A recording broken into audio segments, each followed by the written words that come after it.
Hey there, everybody. First, I want you to imagine this. You're forced to flee your home. You go with few belongings, maybe even nothing but your clothes on your back.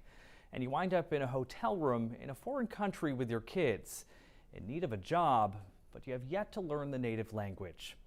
That is the reality for hundreds of people who found themselves in the greater Portland area in search of a better life. And right now, the city says it's experiencing a crisis, trying to get them the help they need.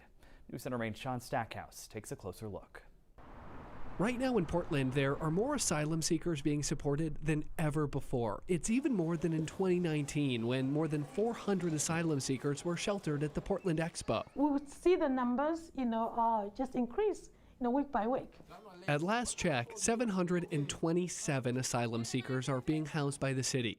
Mufalo Chittum is the executive director of the Maine Immigrant Rights Coalition. She and her team are working with this community of new Mainers every day. Our staff are stretched really, really thin. We can only clone ourselves so many times. And it's not just social services that are overwhelmed by the record number of asylum seekers needing support.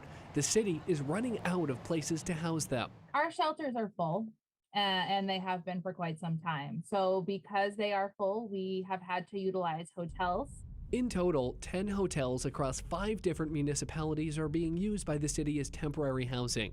With asylum seekers and others experiencing homelessness combined, the city is housing just fewer than 1,200 people. And right now, Portland is in it alone. Quite frankly, this is going to take a much larger approach than what one municipality can tackle. And even with the support of dozens of community organizations like Catholic Charities Maine, it's not enough. This calls for everybody to step up to the plate to be able to provide support to the new arrivals.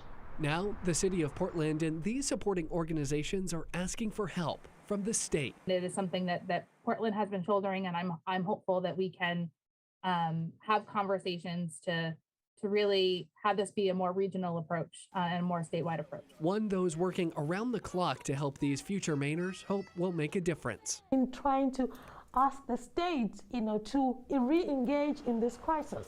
Unlike refugees, asylum seekers have to wait 1 year after filing their paperwork to be allowed to work.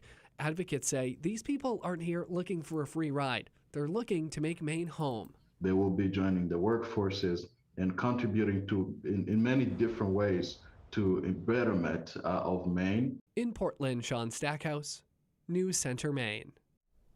Right now, the city is being reimbursed fully for hotel rooms used by those experiencing homelessness. 70% is reimbursed by the state through general assistance. 30% is reimbursed through FEMA, but those funds could expire in April.